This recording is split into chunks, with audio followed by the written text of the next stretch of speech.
what to eat. We are trying a new Vietnamese place. It's the menu. Let's see what we will order. What do we want? Do we want pho or pho? Let's wait. It also has a small grocery where you can get noodles from all around, mostly Vietnamese. But there's a Philippine flag outside.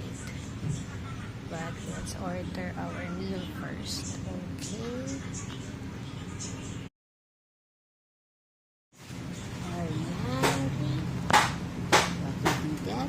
We got the crab or seafood pho for 120 NT with free unlimited tea.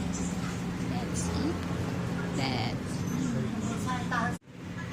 What did we order? It has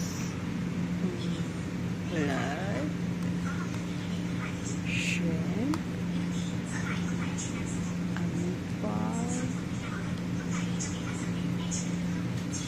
noodles, and mongo sprouts or toge, and some other processed.